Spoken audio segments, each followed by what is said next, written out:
Երբ 1999 թվականի դեկտեմբերին Հայաստանի ազգային ժողովի արխիվներում հայտնաբերվեցին 3 թղթապանակներ, որոնք պիտի ոչնչացվեին դեռևս 1998 թվականին, ոչ ոք չէր կարող պատկերացնել, թե ինչ գաղտնիք են պահում դրանք։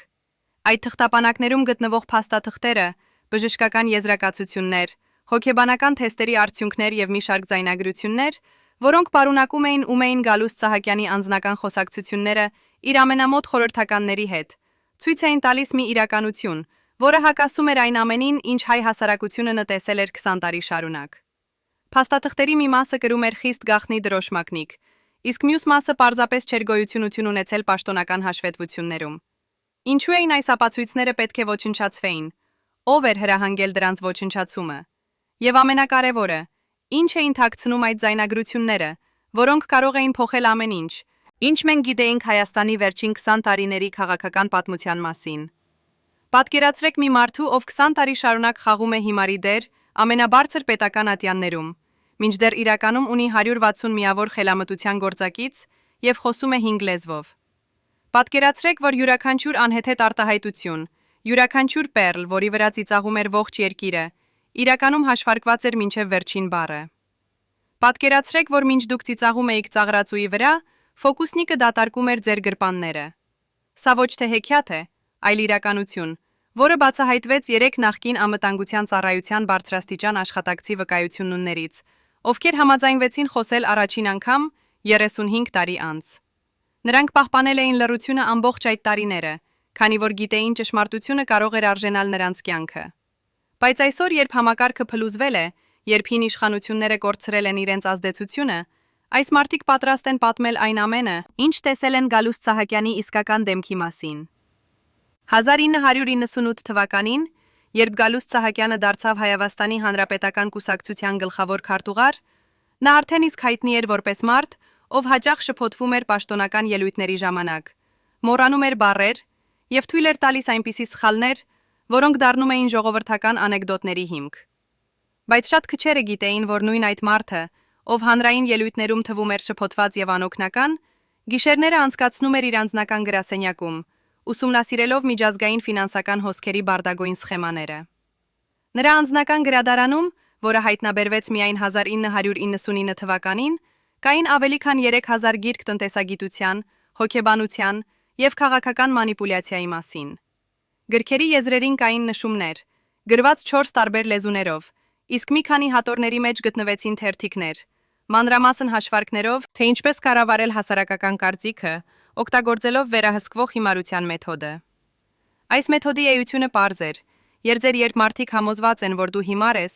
նրանք դադարում են քեզ լուրջ ընդունել, դադարում են վախենալ քեզնից, եւ ամենակարևորը, դադարում են հետևել քո իրական գործողություններին։ Մինչ լրագրողները եւ քաղաքական վերլուծաբանները քննարկում էին Գալուստի հերթական պերլը, մինչ սոցիալական ցանցերում տարածվում էին նրա անհաջող ելույթների տեսանյութերը,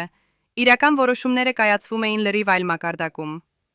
1999 թվականին, երբ Հայաստանի միջին աշխատավարձը կազմում էր մոտ 250,000 դրամ, Գալուստ Սահակյանի վերահսկողության ներքո գտնվող կառույցները տարեկան շրջանառում ունեին ավելի քան 3 միլիարդ դոլար։ Այս գումարը չէր երևում պաշտոնական հաշվետվություններում, չէր քննարկվում խորհրդարանում, եւ շատ քչերը գիտեին դրա գոյության մասին։ Բայց ինչպես էր հնարավոր, որ մի մարդ, ով հանրային ելույթներում չէր կարող ճիշտ արտասանել էկոնոմիկա բառը, կառավարեր այդքան բարդ ֆինանսական սխեմաներ։ Պատասխանը գտնվում էր այն փաստաթղթերում, որոնք հայտնաբերվեցին նրա անձնական արխիվում։ Այնտեղ կային մանրամասն ուսումնասիրություններ հոգեբանական մանիպուլյացիայի մասին, հատուկ ուշադրություն դարձնելով ընկալման կառավարման տեխնիկաներին։ Մի փաստաթղթում, որը թվագրված էր 1998 թվականով, Գալուստը գրել էր. «Ամենաանվտանգ դիրքը քաղաքականության մեջ այն է, երբ քեզ ոչ ոք չի համարում մտանգավոր։ Հիմարը միշտ անտեսվում է, բայց հենց դա է նրա ուժը»։ Այս փիլիսոփայությունը դարձավ նրա քաղաքական կարիերայի հիմքը։ Նրա թիմում աշխատող մարդիկ, ովքեր այժմ համաձայնվել են խոսել անանուն պայմանով, պատմում են, որ Գալուստ Սահակյանը ունեցել է 2 լրիվ տարբեր անձնավորություն։ Առաջին անձնավորությունը հությունը, հանրային Գալուստը, որը երևում էր հեռուստատեսությունում եւ պաշտոնական միջոցառումներում։ Այս Գալուստը խոսում էր դանդաղ, շփոթվում էր բառերում, թույլ էր տալիս քերականական սխալներ եւ ընդհանուր առմամբ ստեղծում էր անօգնական ծերունու տպավորություն։ Բայց երկրորդ անձնավորությունը,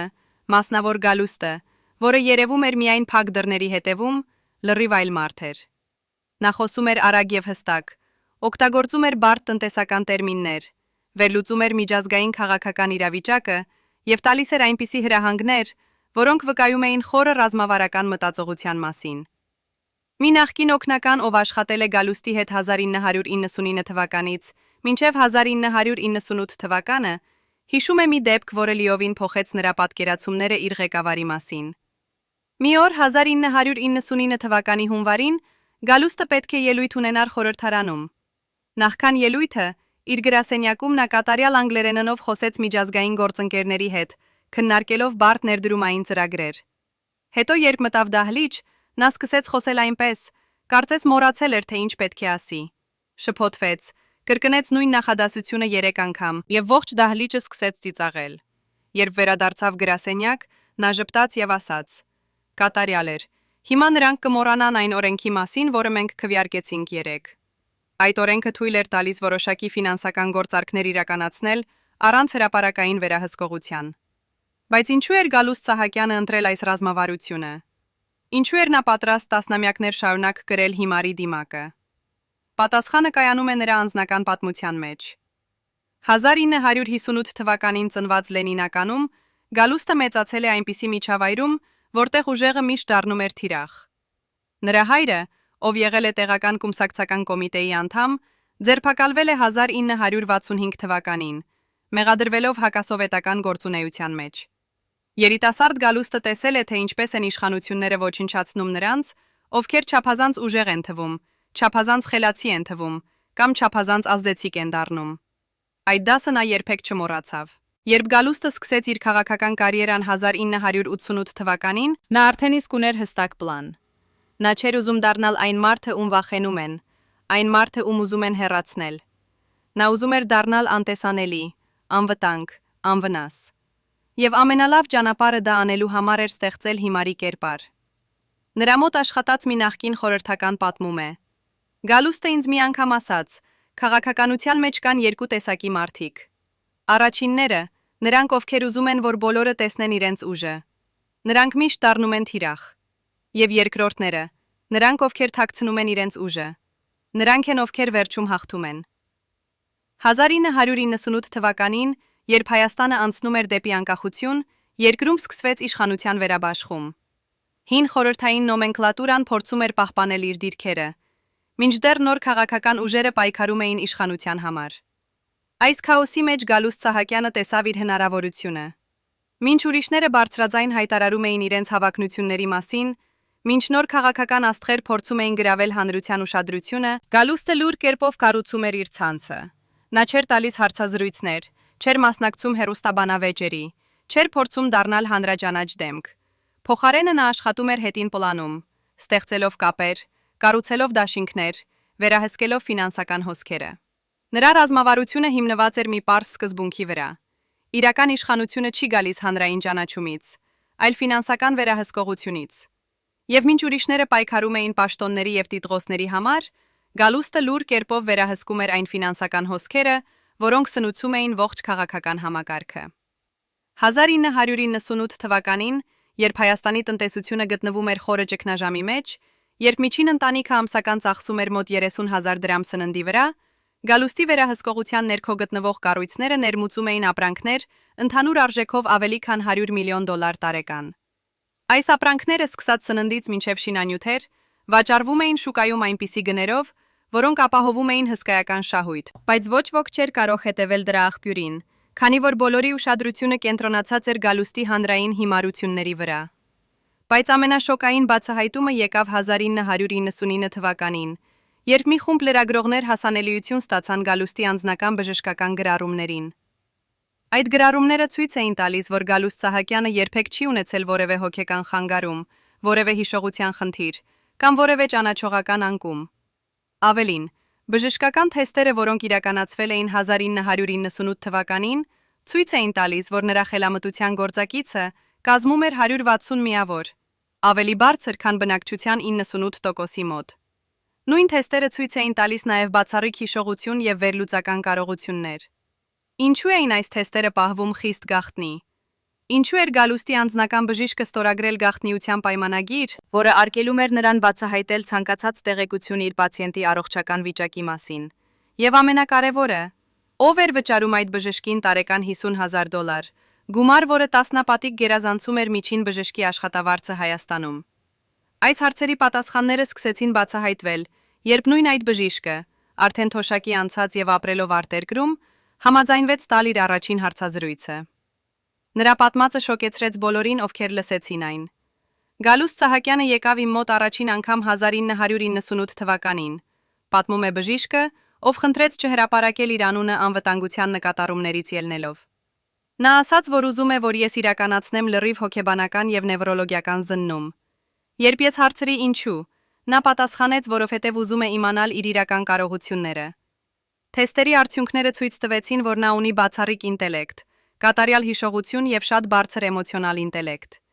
Երբ ես ասացի նրան արդյունքները, նա ժպտաց եւ ասաց. «Հիանալի։ Հիմա ես ուզում եմ, որ դուք երբեք ոչ ոքի չասեք այս մասին»։ Բժիշկը շարունակում է. Հետո նա բացատրեց ինձ իր պլանը։ Նա ասաց, որ քաղաքականության մեջ ամենավտանգավոր բանը լինել է չափազանց խելացի։ Խելացի մարդիկ սպառնալիք են համարվում, նրանց վախենում են, նրանց ուզում են հեռացնել, բայց հիմարներին անտեսում են։ Հիմարները կարող են մնալ իշխանության մեջ տասնամյակներ շարունակ, քանի որ ոչ ոք չի համարում նրանց վտանգավոր։ Նա ասաց, որ իր նպատակը լինել է ստեղծել կատարյալ հիմարի կերպար, այնպիսին, որը բոլորը կհավատան, բայց որը միաժամանակ կթույլ տա նրան մնալ իշխանության կենտրոնում եւ վերահսկել իրական ֆինանսական հոսքերը։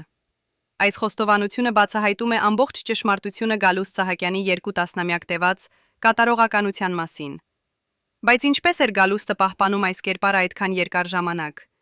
Ինչպես էր նա կարողանում յուրաքանչյուր հանրային ելույթում խաղալ հիմարի դեր, առանց մի անգամ սխալվելու եւ բացահայտելու իր իրական ինտելեկտը։ Պատասխանը գտնվում է նրա անձնական նոթերում, որոնք հայտնաբերվեցին 1999 թվականին։ Այդ նոթերում Գալուստը մանրամասն նկարագրել էր իր մեթոդը։ Նա գրել էր. «Հիմարի դերը խաղալը արվեստ է։ Դու չպետք է լինես չափազանց հիմար, որովհետև այդ դեպքում քեզ չեն թողնի իշխանության մեջ։ Բայց դու նաև չպետք է լինես չափազանց խելացի, որովհետև այդ դեպքում քեզ կսկսեն վախենալ։ Կատարյալ հավասարակշռությունը այն է, երբ մարդիկ կարծում են, որ դու բավականաչափ խելացի ես, կատարելու պարզ առաջադրանքներ, բայց ոչ բավականաչափ խելացի, լինելու իրական սպառնալիք»։ Այս փիլիսոփայությունը Գալուստը կիրառում էր յուրաքանչյուր հանրային ելույթում։ Նա նախապես պատրաստում էր իր սխալները, ուշադիր ընտրելով, թե որ բառերը շփոթել, որ անունները մոռանալ, որ թվերը սխալ արտասանել։ Յուրաքանչյուր պերլ հաշվարկված էր այնպես, որ լինի բավականաչափ հիմար, ծիծաղելի դառնալու համար, բայց ոչ այնքան հիմար, որ մարդիկ սկսեն հարցականի տակ դնել նրա կարողությունը զբաղեցնել իր պաշտոնը։ Մի նախկին խոսքագիր, ով աշխատել է Գալուստի հետ 1998 թվականից մինչև 2000 թվականը, հիշում է. Գալուստը միշտ ինձ ասում էր. «Գրիր ելույթը կատարյալ, բայց թող մի քանի տեղ, որտեղ ես կարող եմ սխալվել»։ Նա ինքը ընտրում էր այդ տեղերը եւ ինձ ասում էր. «Այստեղ ես կմոռանամ այս բառը, այստեղ ես կշփոթեմ այս թիվը»։ Ամեն ինչ պլանավորված էր մինչև վերջին մանրուք։ Բայց Գալուստի կատարողականությունը չէր սահմանափակվում միայն հանրային ելույթներով։ Նա նաև ստեղծել էր ամբողջ համակարգ, որը պահպանում էր նրա հիմարի կերպարը բոլոր մակարդակներում։ Նրա մոտ աշխատող մարդիկ բաժանված էին երկու խմբի։ Առաջին խումբը արտաքին շրջանակը, որը տեսնում էր միայն հանրային Գալուստին։ Այս մարդիկ իսկապես հավատում էին, որ նրանց ղեկավարը մի փոքր շփոթված ծերունի է, ով պետք է օգնություն ստանա նույնիսկ պարզ առաջադրանքներ կատարելու հարելու համար։ Եվ երկրորդ խումբը ներքին շրջանակը, որը տեսնում էր իրական Գալուստին։ Այս մարդիկ ստորագրել էին խիստ գաղտնիության պայմանագրեր եւ գիտեին, որ ցանկացած արտահոսք կարժենար նրանց ոչ միայն կարիերան, այլև ազատությունը։ Ներքին շրջանակի անդամները պատմում են, որ Գալուստի իրական անձնավորությունը լիովին տարբեր էր նրանից, ինչ տեսնում էր հանրությունը։ Երբ մենք լինում էինք փակ դռների հետևում, պատմում է մի նախկին խորհրդական, Գալուստը վերածվում էր լրիվ այլ մարդու։ Նա խոսում էր արագ եւ հստակ, օգտագործում էր բարդ տնտեսական տերմիններ, վերլուծում էր միջազգային իրավիճակը եւ տալիս էր այնպիսի հրահանգներ, որոնք ցույց էին տալիս խորը ռազմավարական մտածողություն։ Նա կարդում էր միջազգային ֆինանսական հաշվետվություններ անգլերեն, ֆրանսերեն եւ ռուսերեն լեզուներով եւ կարող էր ժամերով քննարկել բարդագույն տնտեսական մոդելներ։ Այս վկայությունները ցույց են տալիս, որ Գալուստ Սահակյանի հիմարությունը եղել է ամենամեծ քաղաքական խաղարկությունը Հայաստանի ժամանակակից պատմության մեջ։ 1998 թվականին, երբ Հայաստանը դեռևս տառապում էր էներգետիկ ճգնաժամից և տնտեսական դժվարություններից, Գալուստ Սահակյանի վերահսկողության ներքո գտնվող կառույցները սկսեցին ներմուծել էներգակիրներ։ Պաշտոնապես այս ներմուծումները իրականացվում էին մի շարք ընկերությունների միջոցով, որոնց սեփականատերերը հայտնի չէին։ Բայց ներքին փաստաթղթերը, որոնք հայտնաբերվեցին 1999 թվականին, ցույց էին տալիս, որ այս բոլոր ընկերությունները վերջնականապես վերահսկվում էին մեկ կենտրոնից՝ Գալուստի անձնական գրասենյակից։ Էներգակիրների վրա շահույթի մարժան կազմում էր մոտ 30%, ինչը նշանակում էր, որ յուրաքանչյուր տարի այս գործարքներից ստացվում էր մոտ $50 միլիոն շահույթ։ Այս գումարը բաշխվում էր բարդ սխեմայի միջոցով, որը ներառում էր օֆշորային ընկերություններ, միջնորդ կազմակերպություններ և անանուն բանկային հաշիվներ։ Բայց ամենաշոկայինը այն էր, որ մինչ այս ամենը տեղի էր ունենում, մինչ միլիոնավոր դոլարներ հոսում էին այս սխեմաների միջով, Գալուստ Սահակյանը շարունակում էր խաղալ իր հիմարի դերը հանրության առջև։ Նա տալիս էր հարցազրույցներ, որտեղ շփոթվում էր պարզ հարցերում, մասնակցում էր հեռուստահաղորդումների, որտեղ դառնում էր ծիծաղի առարկա, և ընդհանուր առմամբ ստեղծում էր այնպիսի տպավորություն, կարծես նա անկարող է կառավարել նույնիսկ իր սեփական օրակարգը։ Այս կոնտրաստը հանրային անկարողության և մասնավոր հանճարության միջև էր այն, ինչը թույլ էր տալիս Գալուստին մնալ իշխանության մեջ այդքան երկար ժամանակ։ Ով կվախենար մի մարդուց, ով չի կարող հիշել նույնիսկ իր սեփական օգնականների անունները։ Ով կտեսներ սպառնալիք մի մարդու մեջ, ով հանրային ելույթներում կարդում է տեքստը սխալ արտասանությամբ։ Բայց հենց այս էր Գալուստի հանճարությունը։ Նա հասկացել էր քաղաքականության հիմնական օրենքը. ընկալումը ավելի կարևոր է, քան իրականությունը։ Եթե մարդիկ ընկալում են քեզ որպես հիմար, նրանք չեն փնտրի քո գործողությունների հետևում թաքնված մտադրությունները։ Եթե մարդիկ ծիծաղում են քեզ վրա, նրանք չեն վախենա քեզնից։ Եվ եթե մարդիկ չեն վախենում քեզնից, նրանք չեն փորձի քեզ հեռացնել։ Այս պարզ, բայց հզոր տրամաբանությունը թույլ տվեց Գալուստ Սահակյանին մնալ Հայաստանի քաղաքական ջեմում ավելի քան 20 տարի, ժամանակաշրջան, երբ շատ ավելի խելացի և ուժեղ քաղաքական գործիչներ անհետացան քաղաքական ասպարեզից։ Բայց արդյոք Գալուստը միակն էր, ով գիտեր այս խաղի կանոնները։ Արդյոք նրա շրջապատում չկային մարդիկ, ովքեր տեսնում էին նրա իրական դեմքը և փորձում էին բացահայտել ճշմարտությունը։ Հարցերը, որոնք մնում են անպատասխան, շատ են։ Ինչու էր Գալուստի անձնական բժիշկը համաձայնվել պահպանել այս գաղտնիքը տասնամյակներ շարունակ։ Ինչպես էր Գալուստը համոզում իր ներքին շրջանակի անդամներին պահպանել լռություն։ Եվ ամենակարևորը, ինչպիսին էր այն համակարգը, որը թույլ էր տալիս մի մարդու վերահսկել այդքան մեծ ֆինանսական հոսքեր, մնալով միաժամանակ անտեսանելի հանրության համար։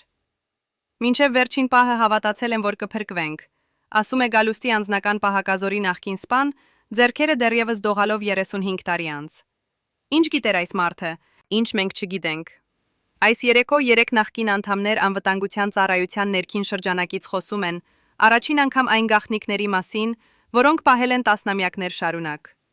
Նրանց բացահայտումները փոխելու են ամեն ինչ, ինչ դուք կարծում էիք, որ գիտեք, Գալուստ Սահակյանի վերջին օրերի մասին։ Բայց նախքան այդ պատմությունները լսելը, պետք է հասկանալ, թե ինչպես էր կառուցված այն համակարգը, որը թույլ տվեց մի մարդու 2 տասնամյակ շարունակ խաբել ամբողջ ազգին։ Ովքեր էին այն մարդիկ, ովքեր օգնում էին Գալուստին պահպանել իր կերպարը։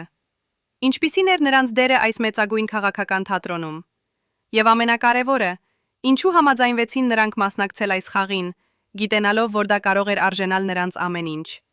1998 թվականին Գալուստ Սահակյանի անձնական թիմը բաղկացած էր 12 մարդուց, ովքեր ստորագրել էին այնպիսի գաղտնիության պայմանագրեր, որոնք սովորական չէին նույնիսկ անվտանգության ծառայության ստանդարտների համար։ Այս պայմանագրերը, որոնց պատճենները հայտնաբերվեցին 1999 թվականին, պարունակում էին կետեր, որոնք արգելում էին ոչ միայն խոսել Գալուստի մասնավոր կյանքի մասին, այլև պահպանել ցանկացած գրավոր նշումներ, անձնական օրագրություններ կամ նույնիսկ հիշողություններ, որոնք կարող էին հակասել նրա հանրային կերպարին։ Յուրաքանչյուր անդամ ստանում էր ամսական վարձատրություն,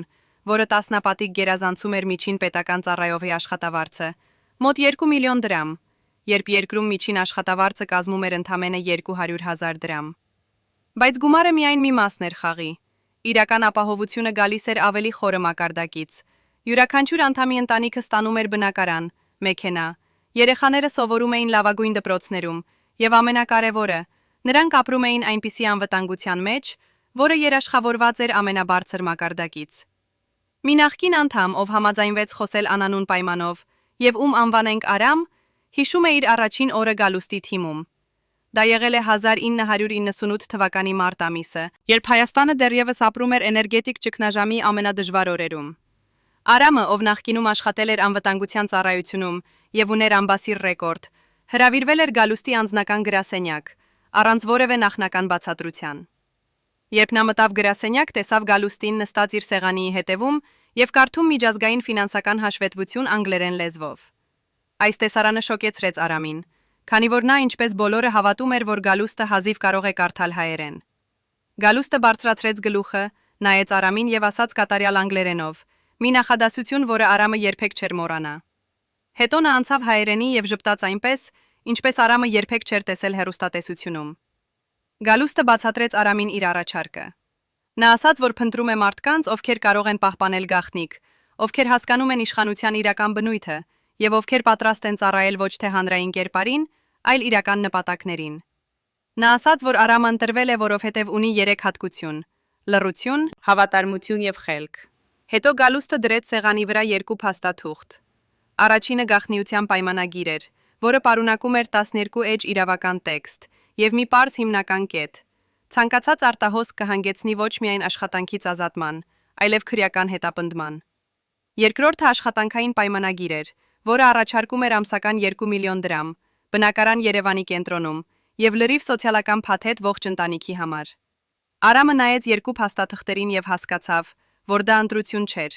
Դա առաջարկ էր, որը չէր կարելի մերժել։ Բայց ամենաշոկայինը եկավ հետո, երբ Գալուստը սկսեց բացատրել Արամին իր իրական դերը։ Նա ասաց, որ Արամի առաջադրանքը լինելու է ոչ թե պահպանել Գալուստի ֆիզիկական անվտանգությունը, այլ պահպանել նրա կերպարի անվտանգությունը։ Դա նշանակում էր, որ Արամը պետք է ապահովեր, որ ոչ ոք երբեք չտեսներ Գալուստի իրական դեմքը, բացի ներքին շրջանակի անդամներից։ Նա պետք է վերահսկեր յուրաքանչյուր հանդիպում, յուրաքանչյուր զրույց, յուրաքանչյուր իրավիճակ, որտեղ Գալուստը կարող էր սխալվել եւ բացահայտել իր իրական ինտելեկտը։ Դա նշանակում էր նաև, որ Արամը պետք է ստեղծեր իրավիճակներ, որտեղ Գալուստը կարող էր ցուցադրել իր հիմարությունը, այնպես որ դա թվար բնական եւ հավատալի։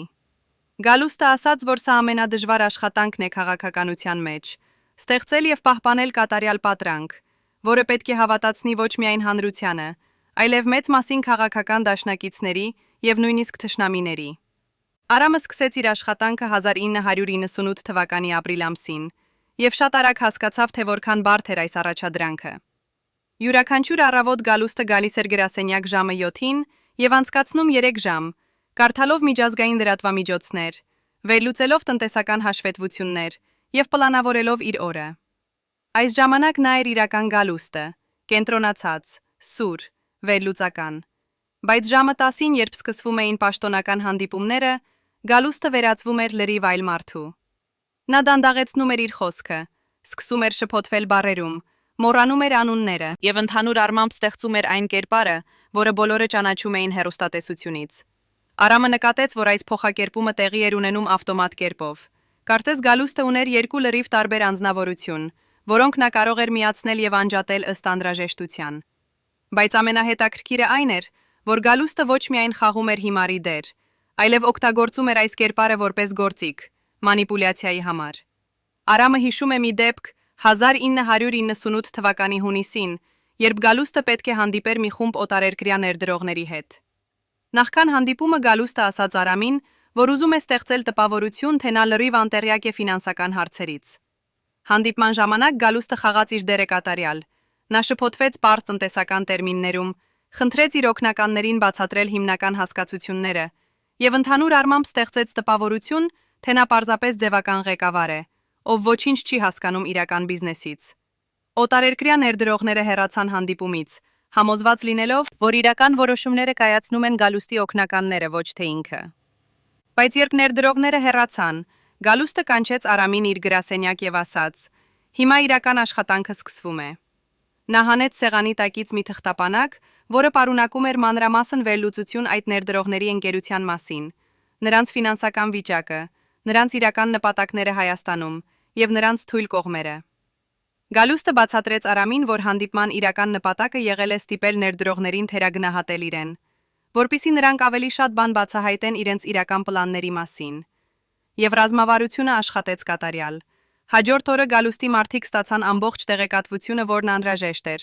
բանակցելու ավելի լավ պայմաններ։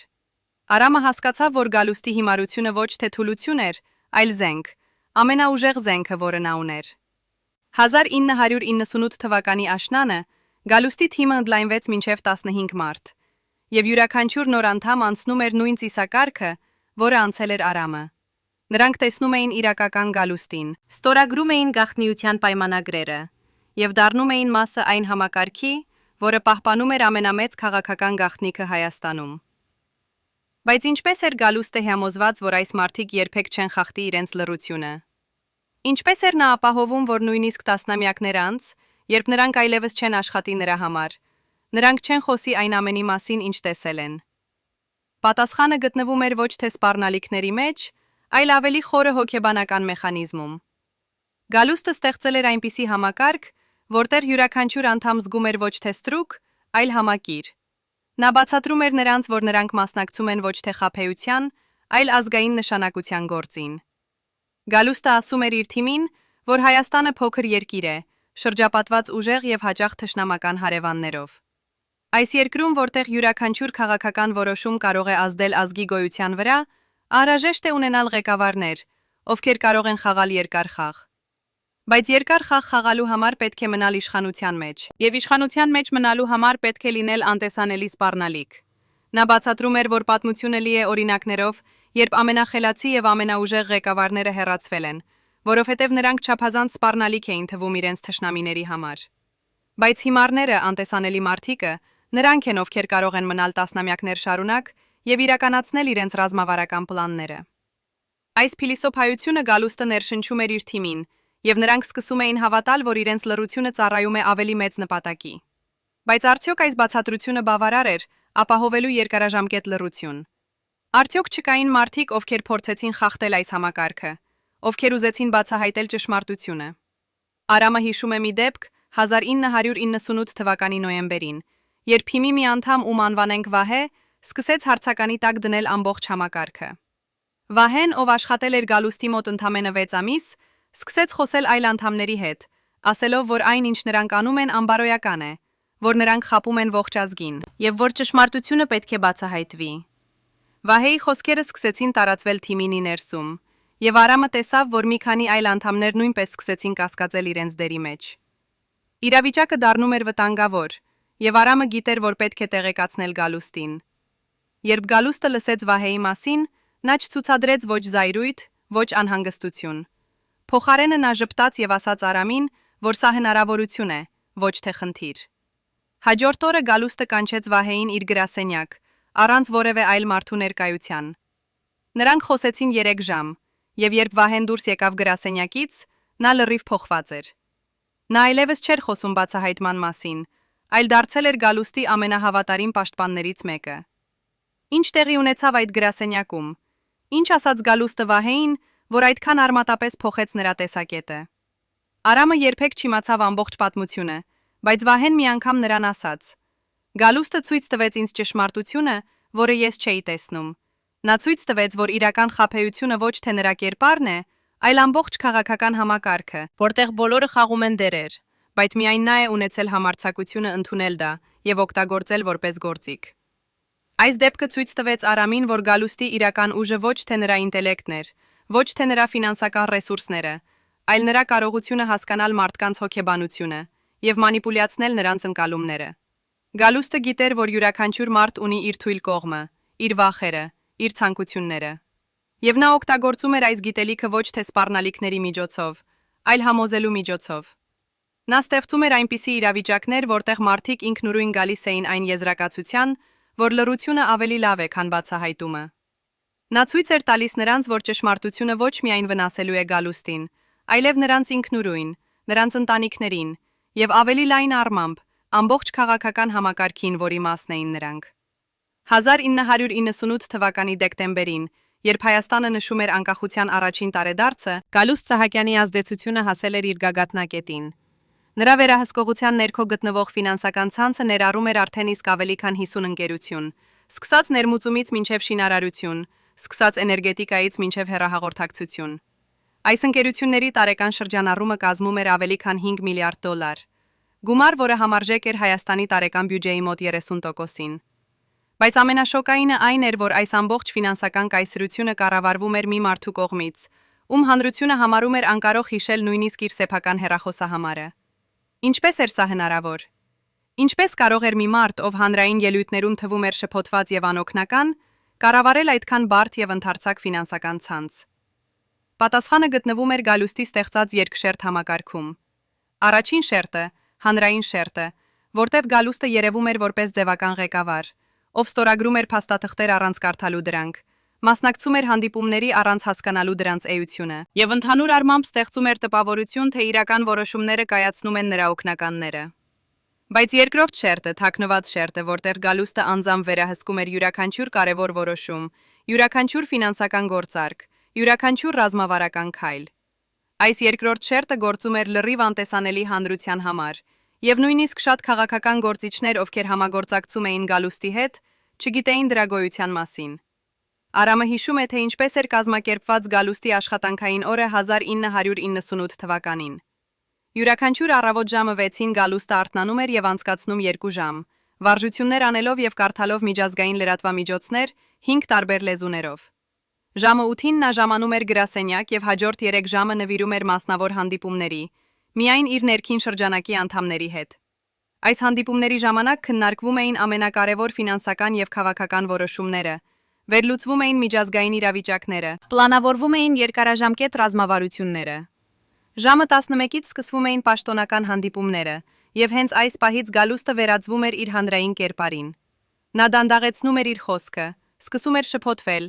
մոռանում էր բառերը եւ ստեղծում էր այն տպավորությունը, որը բոլորը սպասում էին տեսնել։ Բայց ամենահետաքրքիրը այն էր, որ Գալուստը նույնիսկ իր հիմարության մեջ ուներ տարբեր մակարդակներ։ Արամը նկատեց, որ Գալուստի սխալների հաճախականությունը եւ ինտենսիվությունը փոխվում էին կախված նրանից, թե ում հետ էր նա հանդիպում։ Երբ նա հանդիպում էր օտարերկրյա դիվանագետների հետ, նա ցուցադրում էր միջին մակարդակի շփոթվածություն, բավարար, որպեսզի նրանք չհամարեն իրեն սպառնալիք, բայց ոչ այնքան, որ նրանք կասկածեն նրա իրական կարողություններում։ Երբ նա հանդիպում էր տեղական բիզնեսմենների հետ, նա ավելացնում էր հիմարության մակարդակը, ստեղծելով տպավորություն, թե նա լրիվ կախված է իր օգնականներից։ Եվ երբ նա հանդիպում էր լրագրողների հետ, նա տալիս էր իր ամենալավ կատարումը, այնպիսի սխալներ թույլ տալով, որոնք դառնում էին հաջորդ օրվա վիրուսային տեսանյութեր։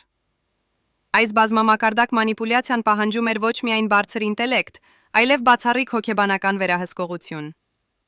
Գալուստը պետք է յուրաքանչյուր պահի մեջ գիտակցեր, թե ում հետ է խոսում, ինչ տպավորություն է ուզում ստեղծել, եւ ինչպես է պետք արձագանքել յուրաքանչյուր իրավիճակի։ Նա պետք է պահպաներ կատարյալ հավասարակշռություն, միաժամանակ լինելով բավականաչափ հիմար, որպիսի չսպառնալիք թվա, բայց բավականաչափ խելացի, որպիսի պահպանի իր պաշտոնը։ Եվ նա անում էր դա կատարյալ, տասնամյակներ շարունակ, առանց մի անգամ սխալվելու։ Արամը հիշում է, որ մի անգամ հարցրեց Գալուստին, ինչպես է նա կարողանում պահպանել այս կերպարը այդքան երկար ժամանակ առանց հոգնելու։ Գալուստը պատասխանեց, դա նման է շախմատ խաղալուն։ Երբ դու սովորում ես խաղալ շախմատ, սկզբում դու մտածում ես յուրաքանչյուր քայլի մասին, բայց երբ դու դառնում ես վարպետ, քայլերը դառնում են ինստինկտիվ։ Նույնն է իմ կերպարի հետ։ Սկզբում ես պետք է մտածեի յուրաքանչյուր բառի, յուրաքանչյուր արտահայտության մասին, բայց հիմա դա դարձել է երկրորդ բնույթ։ Ես այլևս չեմ մտածում դրա մասին, ես պարզապես եմ։ Բայց արդյոք Գալուստի այս երկրորդ բնույթը երբևէ տալիս էր ճաքեր։ Արդյոք չկային պահեր, երբ նա սխալվում էր եւ բացահայտում էր իր իրական դեմքը։ Արամը հիշում է մի դեպք 1200 թվականին, երբ Գալուստը մասնակցում էր մի հեռուստահաղորդման, եւ հանկարծ մի վայրկյանի համար նրա դեմքի արտահայտությունը փոխվեց։ Հարցազրույց վարողը հարցրեց նրան բարդ տնտեսական հարց, եւ Գալուստը մինչեւ իր հիմարի ռեֆլեքսը միանար, սկսեց պատասխանել կատարյալ տնտեսական տերմինաբանությամբ։ Նա խոսեց մոտ 10 վայրկյան, ցուցադրելով խորը իմացություն միջազգային ֆինանսական շուկաների մասին, եւ հետո հանկարծ կանգ առավ։ Նրա դեմքը դարձավ գունատ, եւ նա սկսեց շփոթվել, կարծես հանկարծ մոռացել էր, թե ինչ էր ասում։ Հարցազրույց վարողը, ով ինքը շշմած էր այս հանկարծակի փոփոխությունից, փորձեց շարունակել, բայց Գալուստը արդեն իսկ վերադարձել էր իր սովորական կերպարին։ Այդ դեպքից հետո Արամը տեսավ, որ Գալուստը անհանգստացած էր։ Երբ նրանք վերադարձան գրասենյակ, Գալուստը անմիջապես կանչեց իր մեդիա թիմին եւ հրահանգեց նրանց ապահովել, որ այդ հաղորդման այդ հատվածը երբեք չհրապարակվի լրիվ տարբերակով։ Նա ասաց, որ պետք է խմբագրել տեսանյութը այնպես, որ նրա խելացի պահը կրճատվի կամ ամբողջովին հեռացվի։ Մեդիա թիմը կատարեց հրահանգը, եւ երբ հաղորդումը հեռարձակվեց, այդ պահը իսկապես բացակայում էր։ Բայց Արամը տեսավ, որ այս դեպքը ազդեց Գալուստի վրա։ Հաջորդ մի քանի շաբաթվա ընթացքում Գալուստը դարձավ ավելի զգույշ իր հանրային ելույթներում, ավելի վերահսկված իր արձագանքներում։ Նա սկսեց ավելի շատ ժամանակ ծախսել նախապատրաստվելով յուրաքանչյուր հանրային հանդես գալուց առաջ, ապահովելով, որ նման սխալ երբեք չկրկնվի։ Այս դեպքը ցույց տվեց Արամին, որ նույնիսկ Գալուստի կատարյալ համակարգը ուներ իր խոցելի կողմերը։ Մարդկային բնույթը որքան էլ վերահսկված լինի, միշտ կարող է տալ անսպասելի արձագանքներ։ Եվ Գալուստը որքան էլ հանջարեղ լիներ իր մանիպուլյացիաներում, մնում էր մարդ։ Մարդ, ով կարող էր սխալվել, մարդ, ով կարող էր մի պահ մոռանալ իր դերը։ Բայց այն, ինչը տարբերում էր Գալուստին ուրիշներից, այն էր, որ նա սովորում էր իր սխալներից եւ երբեք չէր թույլ տալիս, որ նույն սխալը կրկնվի։ Յուրաքանչյուր փոքր սխալից հետո նա վերլուծում էր, թե ինչն էր գնացել սխալ, ինչպես կարող էր կանխել դա եւ ինչ փոփոխություններ պետք է կատարել իր համակարգում։ Այս անընդհատ ինքնավերլուծությունը եւ ինքնակատարելագործումը էր այն, ինչը թույլ տվեց նրան պահպանել իր կերպարը այդքան երկար ժամանակ։ Բայց ամենամեծ մարտահրավերը եկավ 2003 թվականին, երբ մի խումբ քաղաքական ընդդիմադիրներ սկսեցին հրապարակայնորեն հարցականի տակ դնել Գալուստի իրական կարողությունները։ Նրանք սկսեցին տարածել տեսությունները, որ Գալուստի հիմարությունը կարող է լինել դիտավորյալ, որ նա կարող է խաղալ դեր, թաքցնելու իր իրական ազդեցությունը։ Այս մեղադրանքները սկսեցին ստանալ ուշադրություն մեդիայում, եւ Գալուստի թիմը հասկացավ, որ նրանք բախվել են լուրջ սպառնալիքի։ Եթե հանրությունը սկսեր հավատալ, որ Գալուստի հիմարությունը դիտավորյալ է, ամբողջ համակարգը կարող էր փլուզվել։ Մարդիկ կսկսեին հարցեր տալ, կսկսեին հետաքննել, կսկսեին փնտրել ապացույցներ։ Եվ եթե նրանք գտնեին այդ ապացույցները, Գալուստի քաղաքական կարիերան կավարտվեր ոչ միայն, այլև նա կարող էր բախվել լուրջ իրավական հետևանքների։ Գալուստի արձագանքը այս սպառնալիքին եղավ հանջարեղ եւ անսպասելի։ Փոխանակ ժխտելու մեղադրանքները կամ պաշտպանվելու դրանցից, նա որոշեց օգտագործել դրանք իր օգտին։ Նա տվեց մի հարցազրույց, որտեղ ինքը բարձրաձայնեց այս տեսությունները եւ սկսեց ծիծաղել դրանց վրա։ Նա ասաց. «Եթե ես այդքան խելացի եմ, որ կարող եմ խաբել ամբողջ երկիրը տասնամյակներ շարունակ, ապա ինչու եմ ես անընդհատ սխալներ թույլ տալիս հանրային ելույթներում։ Եթե ես այդքան հանջարեղ մանիպուլյատոր եմ, ինչու եմ ես դառնում ծիծաղի առարկա յուրաքանչյուր անգամ, երբ բարձրանում եմ բեմ»։ Նա ստեղծեց այնպիսի իրավիճակ, որտեղ մեղադրանքները թվացին ավելի աբսուրդ, քան նրա սեփական հիմարությունները։ Եվ ռազմավարությունը աշխատեց կատարյալ։ Հանրությունը սկսեց ծիծաղել ոչ թե Գալուստի վրա, այլ նրանց վրա, ովքեր մեղադրում էին նրան։ Տեսությունները դադարեցին տարածվել, եւ Գալուստը մի անգամ եւս ապացուցեց, որ նա վարպետ է ընկալումների կառավարման մեջ։ Արամը հիշում է, թե ինչպես Գալուստը բացատրեց նրան այս ռազմավարությունը հարցազրույցից հետո։ Նա ասաց. «Ամենալավ պաշտպանությունը հարձակումից ոչ թե ժխտումն է, այլ աբսուրդի մակարդակի բարձրացումը։ Երբ մարդիկ մեղադրում են քեզ ինչ-որ բանում, եւ դու ժխտում ես, նրանք կասկածում են քո ժխտումը։ Բայց երբ դու ինքդ ես բարձրաձայնում մեղադրանքը եւ ցույց տալիս, թե որքան աբսուրդ է այն, մարդիկ սկսում են ծիծաղել մեղադրանքի վրա, ոչ թե քո վրա։ Դու վերածում ես լուրջ մեղադրանքը անեկդոտի, եւ երբ ինչ-որ բան դառնում է անեկդոտ, այն կորցնում է իր ուժը։ Այս փիլիսոփայությունը Գալուստը կիրառեց ոչ միայն այդ կոնկրետ իրավիճակում, այլև բազմաթիվ այլ դեպքերում իր կարիերայի ընթացքում։ Յուրաքանչյուր անգամ, երբ ինչ-որ մեկը փորձում էր բացահայտել նրա իրական դեմքը, Գալուստը գտնում էր ճանապարհ, վերածելու այդ փորձը ծիծաղելի բանի։ Բայց արդյոք Գալուստի այս անվերջ մանիպուլյացիաները չունեին անձնական գին։ Արդյոք նա չէր հոգնում անընդհատ խաղալ դեր, անընդհատ թաքցնել իր իրական անձնավորությունը։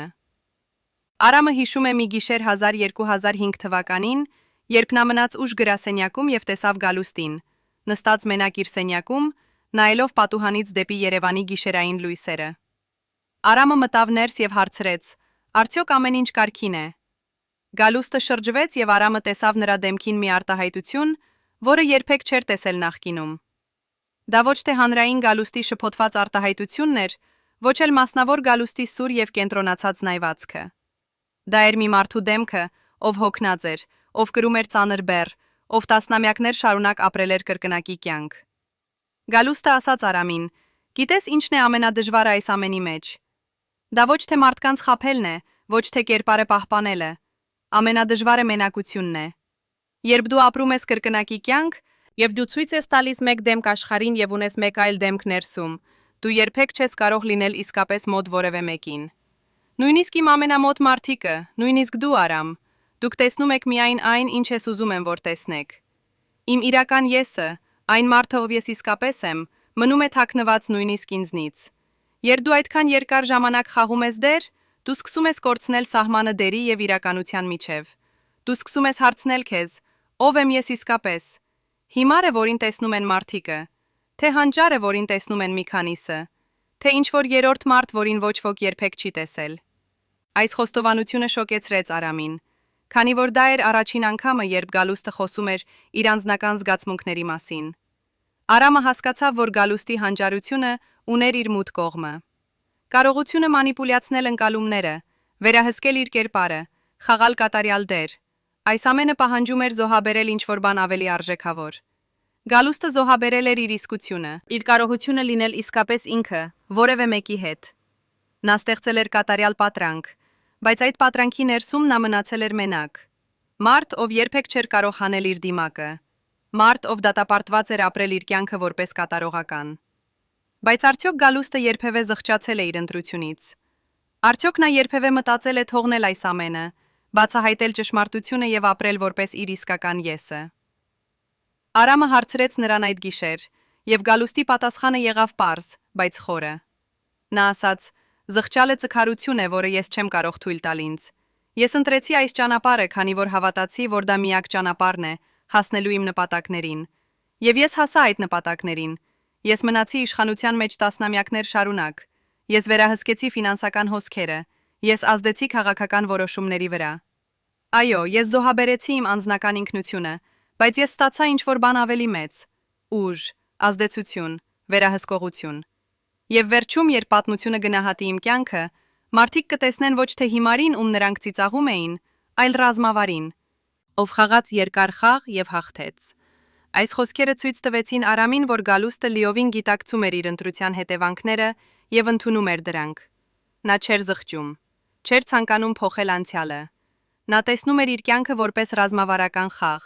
որտեղ յուրաքանչյուր քայլ, յուրաքանչյուր զոհաբերություն, յուրաքանչյուր մանիպուլյացիա եղել էր անհրաժեշտ, հասնելու վերջնական նպատակին։ Եվ այդ նպատակը եղել էր ոչ թե անձնական փառք կամ ճանաչում, այլ ինչ-որ բան ավելի խորը։ Ապացուցել, որ իրական ուժը գալիս է ոչ թե ցոչ թե ցուցադրությունից, այլ թաքնվածությունից, ոչ թյունից, ոչ թե բարձրաձայն հայտարարություններից, այլ լուր գործողություններից, ոչ թե հանրային կերպարից, այլ մասնավոր իրականությունից։ Բայց ինչպես էր Գալուստը պլանավորում ավարտել իր պատմությունը։ Ինչպես էր նա ուզում, որ հիշեն իրեն։ Արդյոք նա երբևէ պլանավորել էր բացահայտել ճշմարտությունը, թողնել հետևում ապացույցներ, որոնք կցույց տային նրա իրական հանճարությունը։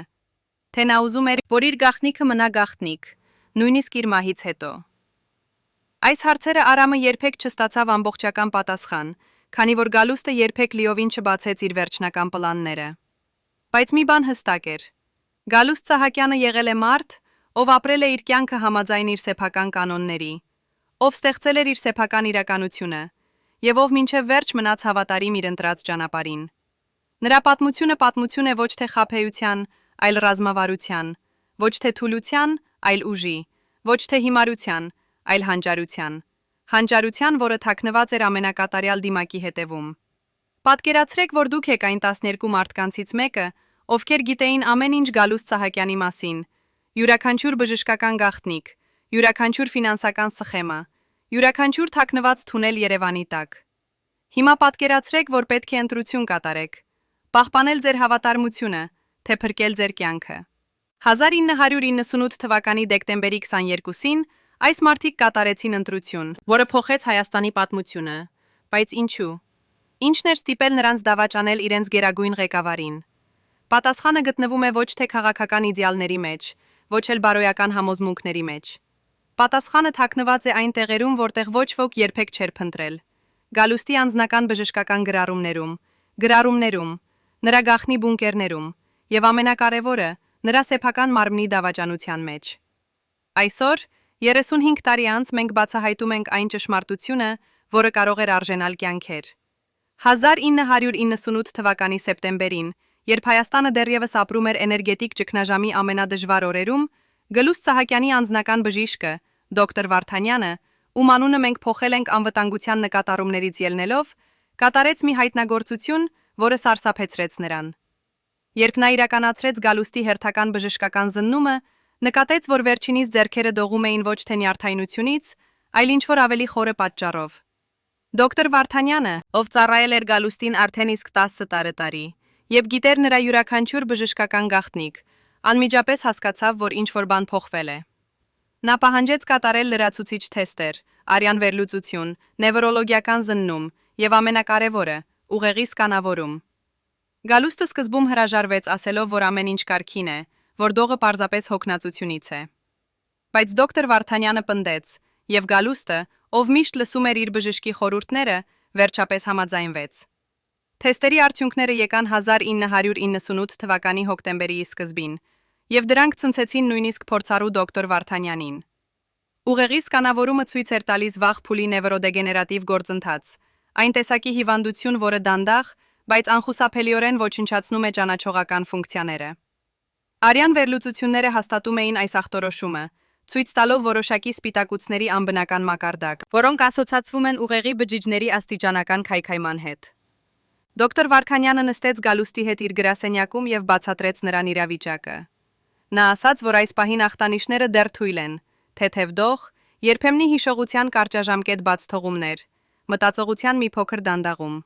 Բայց հիվանդությունը կառաջանա, եւ հաջորդ 5 տարիների ընթացքում Գալուստը կսկսի կորցնել իր ճանաչողական կարողությունները, հենց այն կարողությունները, որոնց վրա հիմնված էր նրա ամբողջ իշխանությունը։ Գալուստի արձագանքը այս լուրին եղավ անսպասելի։ Նա չցուցադրեց վախ, չցուցադրեց հուսահատություն։ Փոխարենը նա նայեց դոկտոր Վարդանյանին եւ հարցրեց. «Որքան ժամանակ ունեմ, մինչև ախտանիշները դառնան նկատելի ուրիշների համար»։ Դոկտորը պատասխանեց, որ եթե նրանք սկսեն դեղորայքային բուժում անմիջապես, կարող են դանդաղեցնել գործընթացը եւ պահպանել Գալուստի ճանաչողական ֆունկցիաները մոտ 3 կամ 4 տարի։ Բայց դրանից հետո անկումը կլինի արագ եւ անկանխելի։ Գալուստը մտածեց մի քանի րոպե, հետո ասաց. «Սկսենք բուժումը, բայց ոչ ոք չպետք է իմանա այս մասին։ Ոչ իմ թիմը, ոչ իմ ընտանիքը, ոչ ոք։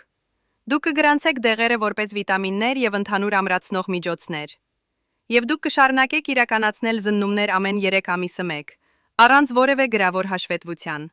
Ամեն ինչ պետք է մնա բանավոր, միայն ձեր եւ իմ միջև»։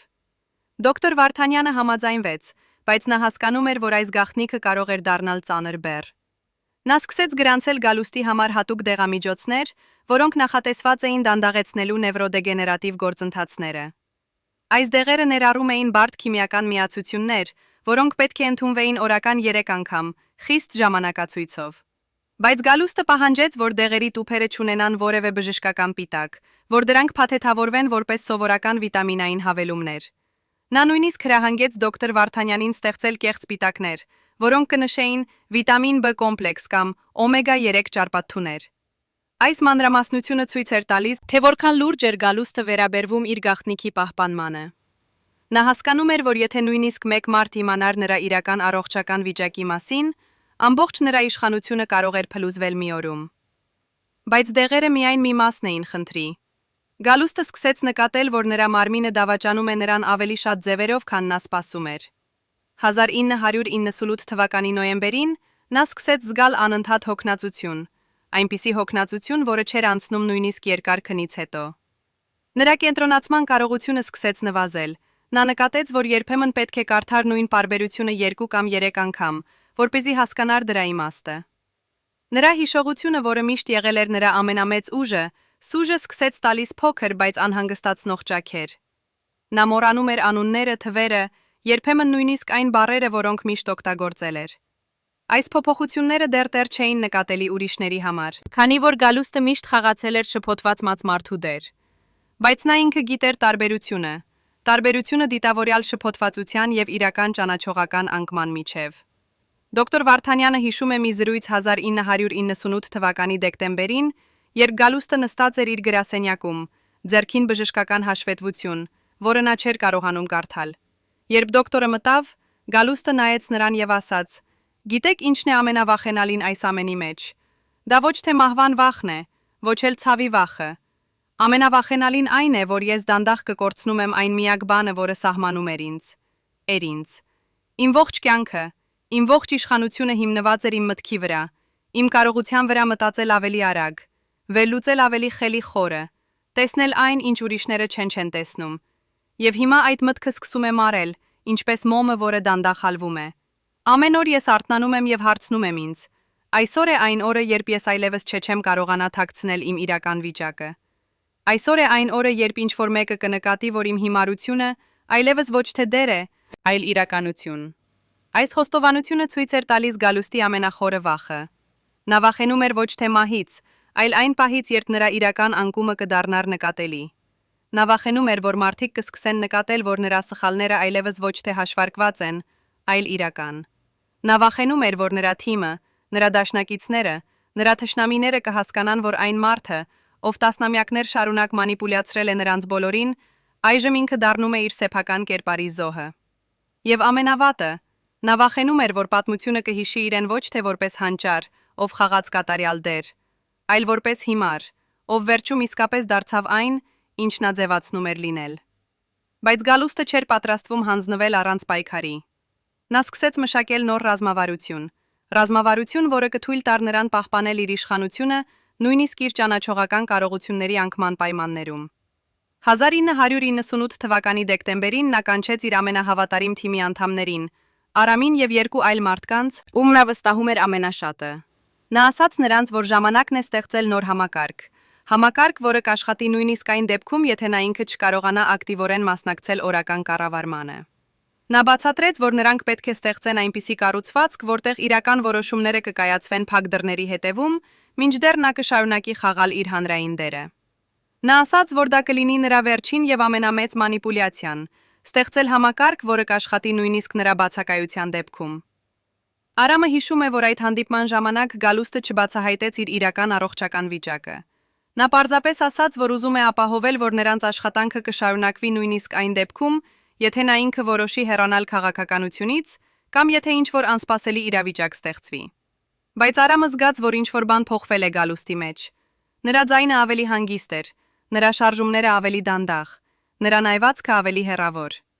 Դա էր այն պահը, երբ Արամը առաջին անգամ սկսեց կասկածել, որ Գալուստի հիմարությունը կարող է ունենալ ավելի խորը պատճառներ, քան նրանք բոլորը մտածում էին։ 2000 թվականին, երբ Գալուստի առողջական վիճակը շարունակում էր վատանալ, նա սկսեց ձեռնարկել ավելի ծայրահեղ միջոցներ, պահպանելու իր գաղտնիքը։ Նա հրահանգեց դոկտոր Վարդանյանին ոչնչացնել բոլոր բժշկական գրառումները, որոնք վերաբերում էին նրա իրական ախտորոշմանը։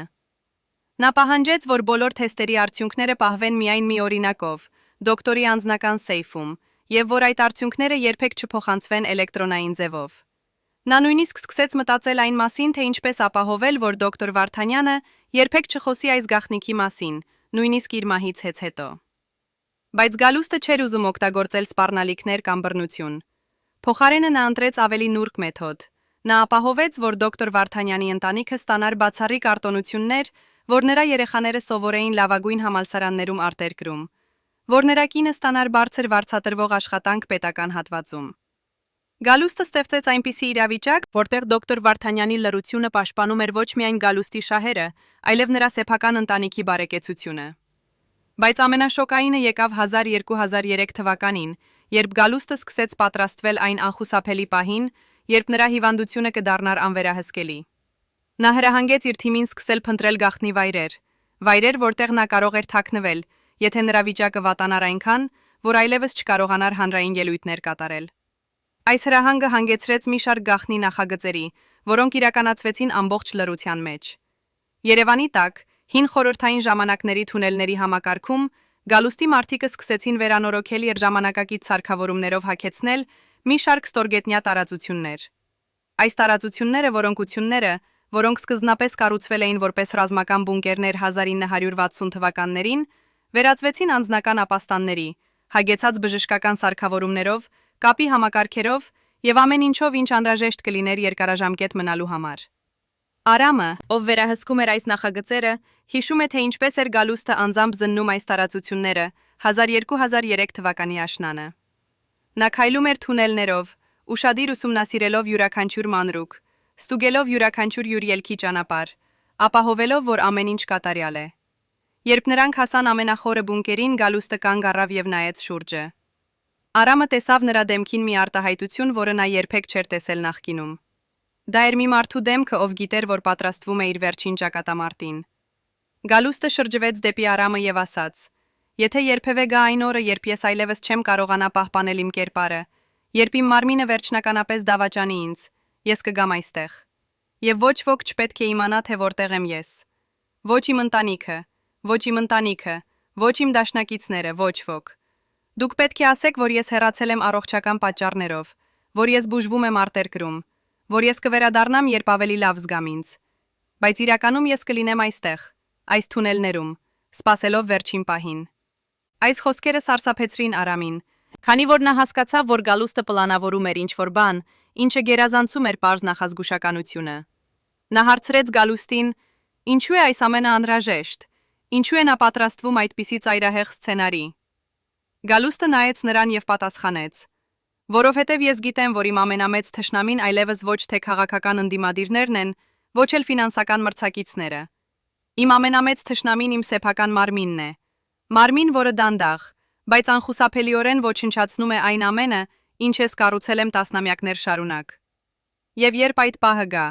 երբ ես այլևս չեմ կարողանա վերահսկել իմ սեփական մտքերս, իմ սեփական բառերս, իմ սեփական գործողություններս, ես ուզում եմ անհետանալ։ Ես ուզում եմ, որ մարդիկ հիշեն ինձ որպես այն մարդուն, ով ես ընտրեցի լինել, ոչ թե որպես այն մարդուն, ում իմ հիվանդությունը վերածեց ինձ»։ Արամը հասկացավ, որ Գալուստի պլանը ավելի բարդ էր, քան նա մտածում էր։ Գալուստը ոչ միայն պատրաստվում էր թաքնվել, այլև պատրաստվում էր վերահսկել իր սեփական պատմությունը, նույնիսկ իր վերջին օրերում։ Նա ուզում էր ապահովել, որ նա վերջին կերպարը,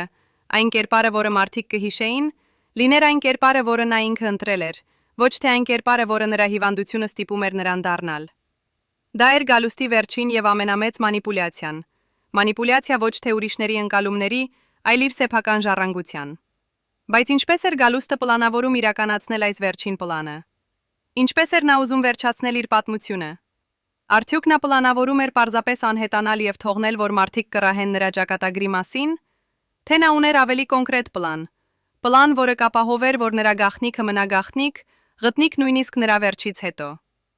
Այս հարցերը Արամը երբեք չստացավ ամբողջական պատասխան, քանի որ Գալուստը երբեք լիովին չբացեց իր վերջնական մտադրությունները։ Բայց մի բան հստակ էր. Գալուստ Սահակյանը պատրաստվում էր իր վերջին կատարողականին, եւ այս կատարողականը պետք է լիներ նրա ամենակատարյալը։ Երբ անվտանգության ծառայության արխիվներում հայտնաբերվեցին փաստաթղթեր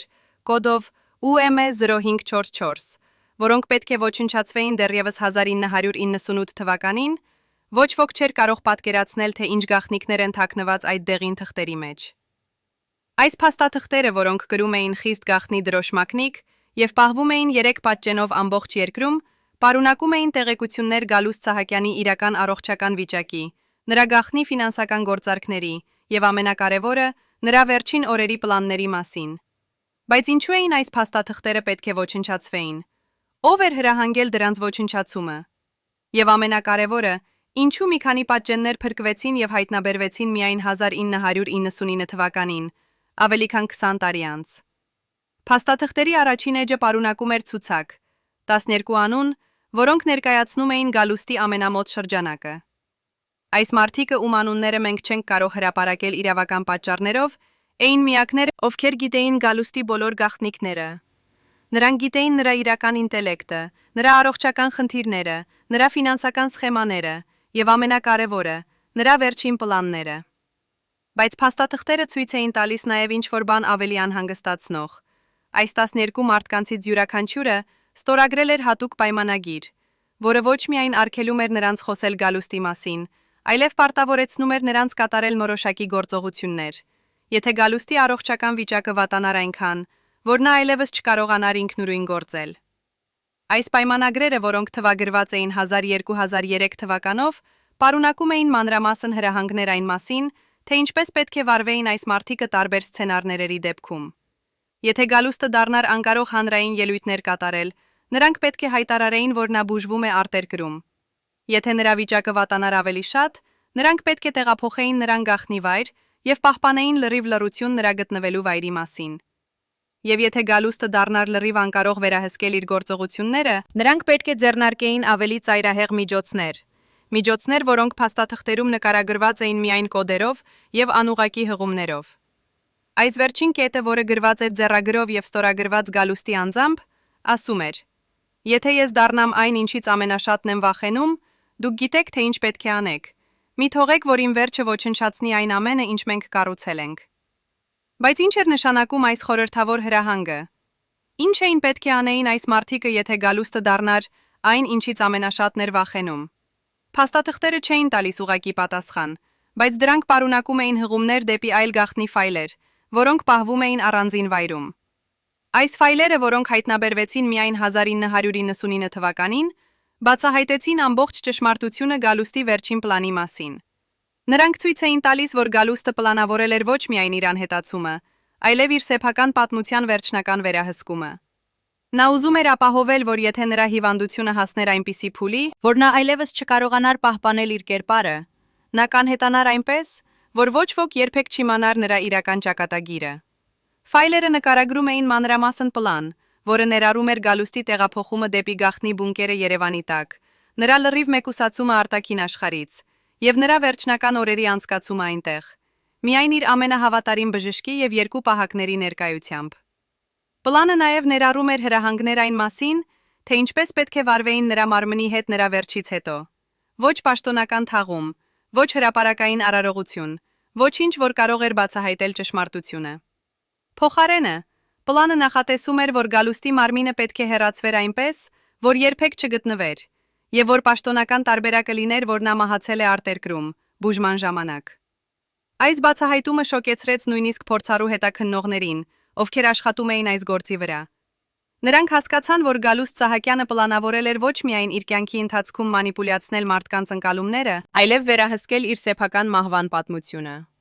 Նա ուզում էր ապահովել, որ նույնիսկ նրա վերջից հետո մարդիկ չիմանան ճշմարտությունը նրա մասին։ Նա ուզում էր, որ նրա գաղտնիքը մնա գաղտնիք, հավերժ թաղված այն թունելների խորքերում, որտեղ նա պլանավորել էր անցկացնել իր վերջին օրերը։ Բայց ինչու։ Ինչու էր Գալուստը այդքան կարևորում իր գաղտնիքի պահպանումը, նույնիսկ իր մահից հետո։ Ինչ էր նա վախենում, որ մարդիկ կիմանան։ Պատասխանը գտնվում էր փաստաթղթերի վերջին էջերում, որտեղ Գալուստը գրել էր անձնական նամակ, ուղղված իր ամենամոտ թիմին։ Այս նամակը, որը գրված էր 2005 թվականին, բացահայտում էր Գալուստի ամենախորը մտքերը եւ վախերը։ Նա գրել էր. Իմ ողջ կյանքը եղել է մի մեծ կատարողականություն, որը նպատակ ուներ ապացուցել մի պարզ ճշմարտություն։ Իրական ուժը գալիս է ոչ թե ցուցադրությունից, այլ թաքնվածությունից։ Նից։ Ամենաուժեղ մարդը սենյակում ոչ թե այն է, ով բարձրաձայն խոսում է, այլ այն, ում ոչ ոք չի նկատում։ Ես ապրեցի այս ճշմարտությունը տասնամյակներ շարունակ, եւ ես ուզում եմ, որ իմ ժառանգությունը լինի այս ճշմարտության ապացույցը։ Բայց եթե մարդիկ իմանան իմ իրական պատմությունը, եթե նրանք իմանան իմ հիվանդության մասին, եթե նրանք տեսնեն, թե ինչպես իմ մարմինը դավաճանեց ինձ վերջում, նրանք կմեկնաբանեն իմ ողջ կյանքը այլ կերպ։ Նրանք կասեն, որ ես եղել եմ հիվանդ մարդ, ով փորձեց թաքցնել իր թուլությունը։ Նրանք կմոռանան իմ հանճարությունը եւ կհիշեն միայն իմ անկումը։ Եվ դա է այն, ինչից ես ամենաշատն եմ վախենում։ Ես չեմ ուզում, որ իմ վերջը սահմանի իմ ողջ պատմությունը։ Այս խոստովանությունը բացահայտում էր Գալուստի ամենախորը մոտիվացիան։ Նա վախենում էր ոչ թե մահից, այլ այն բանից, թե ինչպես կհիշեն իրեն մահից հետո։ Նա վախենում էր, որ նրա հիվանդությունը կդառնա նրա պատմության կենտրոնական կետը, որ մարդիկ կմոռանան նրա տասնամյակներ տևած հանճարեղ մանիպուլյացիան եւ կհիշեն միայն նրա վերջին օրերի անկումը։ Եվ հենց այդ վախն էր, որ ստիպեց նրան պլանավորել իր սեփական անհետացումը։ Անհետացում, որը կթույլ տար նրան վերահսկել իր սեփական ժառանգությունը նույնիսկ իր մահից հետո։ Բայց արդյոք Գալուստի այս պլանը երբևէ իրականացվեց։ Արդյոք նա իսկապես անհետացավ այն թունելներում, որոնք նա այդքան մանրամասն պատրաստել էր։ Թե ինչ-որ բան փոխվեց վերջին պահին, եւ նրա պատմությունը ավարտվեց այլ կերպ։ Փաստաթղթերը չեն տալիս վերջնական պատասխան այս հարցին, քանի որ դրանք ավարտվում են 2005 թվականով։ Բայց հետաքննողները, ովքեր ուսումնասիրել են այս գործը, հավատում են, որ Գալուստի պլանը մասամբ իրականացվեց, բայց ոչ այնպես, ինչպես նա պլանավորել էր։ Նրանք հավատում են, որ Գալուստը իսկապես անցկացրեց իր վերջին օրերը այդ գաղտնի բունկերներում, բայց որ նրա թիմը չկարողացավ լիովին իրականացնել նրա հրահանգները նրա մահից հետո։ Որոշ ապացույցներ մնացին, որոշ փաստաթղթեր չոչնչացվեցին, եւ հենց այդ ապացույցներն են, որ թույլ են տալիս մեզ այսօր վերակառուցել Գալուստ Սահակյանի իրական պատմությունը։ 2007 թվականի հունվարին, երբ Գալուստ Սահակյանի առողջական վիճակը հասավ կրիտիկական կետի, նրա ամենամոտ թիմի անդամները հավաքվեցին գաղտնի հանդիպման, որոշելու թե ինչպես վարվել այս իրավիճակում։ Արամը, ով այդ ժամանակ արդեն իսկ 17 տարի ծառայել էր Գալուստին, հիշում է այդ հանդիպումը որպես իր կյանքի ամենադժվար պահերից մեկը։ Նրանք նստած էին այն նույն ստորգետնյա բունկերում, որոնք Գալուստը պատրաստել էր իր վերջին օրերի համար, եւ քննարկում էին հարց, որը ոչ ոք չէր ուզում բարձրաձայնել. ինչ անել, երբ Գալուստը այլևս չի կարողանա վերահսկել իր սեփական գործողությունները։ Դոկտոր Վարդանյանը, ով նույնպես ներկա էր այդ հանդիպմանը, ներկայացրեց վերջին բժշկական զեկույցը, որը ցույց էր տալիս, որ Գալուստի ճանաչողական ֆունկցիաները արագորեն վատանում են, եւ որ նա կարող է կորցնել իր ինքնավերահսկողությունը ցանկացած պահի։ Թիմի անդամները բաժանվեցին երկու խմբի։ Առաջին խումբը, որը ներառում էր Արամին եւ երկու այլ հավատարիմ անդամների, հավատում էր, որ նրանք պետք է հետևեն Գալուստի հրահանգներին մինչև վերջ։ Նրանք պետք է տեղափոխեին Գալուստին այս բունկերներ, պահպանեին լրիվ լռություն նրա գտնվելու վայրի մասին եւ թույլ տային նրան անցկացնել իր վերջին օրերը այնտեղ, հեռու հանրության աչքերից։ Երկրորդ խումբը, որը ներառում էր 3 այլ անդամների, հավատում էր, որ այս պլանը չափազանց ռիսկային է, որ եթե ճշմարտությունը երբևէ բացահայտվի, նրանք բոլորը կբախվեն լուրջ իրավական հետևանքների։ Նրանք առաջարկում էին այլընտրանքային պլան, պաշտոնապես հայտարարել Գալուստի հիվանդության մասին, տեղափոխել նրան բժշկական հաստատություն եւ թույլ տալ նրան ստանալ պատշաճ խնամք իր վերջին օրերում։ Բանավեճը տևեց ժամերով, եւ յուրաքանչյուր կողմ ներկայացնում էր իր փաստարկները։ Առաջին խումբը պնդում էր, որ նրանք պարտավոր են հարգել Գալուստի ցանկությունները, որ նա տասնամյակներ շարունակ ծառայել է իրենց բոլորին, եւ որ նրանք պարտք ունեն նրան ապահովելու, որ նրա վերջին օրերը անցնեն այնպես, ինչպես նա ուզում է։ Երկրորդ խումբը պնդում էր, որ նրանք պարտավոր են մտածել նաև իրենց սեփական ընտանիքների մասին, որ եթե այս գաղտնիքը երբևէ բացահայտվի, նրանք բոլորը կդատապարտվեն ոչ միայն իրավական, այլև բարոյական առումով։ Բանավեճը դարձավ ավելի եւ ավելի լարված, եւ մի պահի Արամը վախեցավ, որ թիմը կբաժանվի, եւ որ ամբողջ համակարգը կփլուզվի։ Բայց հենց այդ պահին դռները բացվեցին, եւ ներս մտավ Գալուստ Սահակյանը։ Բոլորը լռեցին եւ շրջվեցին դեպի նրան։ Գալուստը քայլեց դանդաղ, նրա ձեռքերը դողում էին, նրա դեմքը գունատ էր, բայց նրա աչքերում դեռևս երևում էր այն սուր խելքը, որը միշտ սահմանել էր նրան։ Նա նստեց սեղանի գլխավոր տեղում եւ նայեց իր թիմի անդամներին։ Հետո նա սկսեց խոսել դանդաղ, բայց հստակ։ Նա ասաց. «Ես գիտեմ, որ դուք բանավիճում եք իմ ապագայի մասին։ Ես գիտեմ, որ դուք անհանգստանում եք այն մասին, թե ինչ կլինի, երբ ես այլևս չեմ կարողանա վերահսկել ինձ։ Բայց ես ուզում եմ, որ դուք հասկանաք մի բան։ Իմ ողջ կյանքը եղել է մի երկար խաղ, որտեղ ես միշտ մտածել եմ 10 քայլ առաջ։ Եվ այս վերջին քայլը, այս վերջին որոշումը ամենակարևորն է բոլորից։ Ես չեմ ուզում, որ դուք զգաք, թե պարտավոր եք ինձ։ Ես ուզում եմ, որ դուք ընտրեք այն ճանապարհը, որը ճիշտ է համարում յուրաքանչյուր ձեզանից»։ Այս խոսքերը շոկեցին բոլորին, քանի որ նրանք սպասում էին, որ Գալուստը կպնդի իր սեփական պլանի վրա, որ նա կպահանջի, որ նրանք հետևեն իր հրահանգներին։ Բայց փոխարենը Գալուստը տալիս էր նրանց ազատություն ընտրելու իրենց սեփական ճանապարհը։ Արամը նայեց Գալուստին եւ տեսավ նրա դեմքին մի արտահայտություն, որը նա երբեք չէր տեսել նախկինում։ Դա էր մի մարդու դեմքը, ով վերջապես ազատվել էր իր սեփական կերպարից, ով վերջապես թույլ էր տալիս ինքը, իր իսկական եսը, երևալ։ Գալուստը շարունակեց. «Ես գիտեմ, որ ես խնդրել եմ ձեզանից շատ բան։ Ես խնդրել եմ ձեզանից պահպանել գաղտնիքներ, որոնք կարող էին արժենալ ձեր կյանքերը։ Ես խնդրել եմ ձեզանից ապրել կրկնակի կյանք, ինչպես ես ապրել եմ։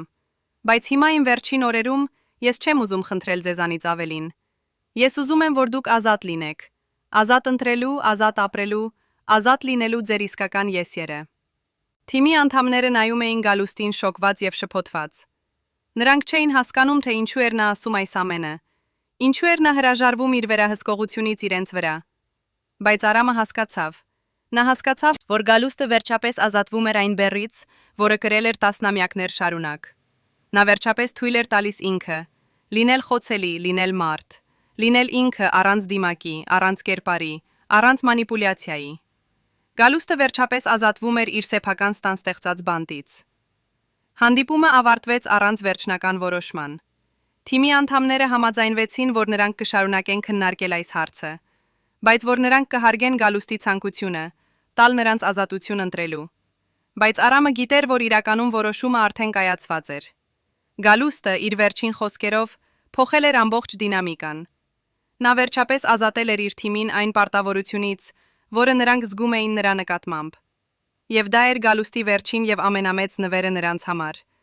Ազատությունը լինել իրենք, առանց նրա ստվերի, առանց նրա ազդեցության, առանց նրա վերահսկողության։ Բայց ինչպես ավարտվեց Գալուստ Սահակյանի պատմությունը։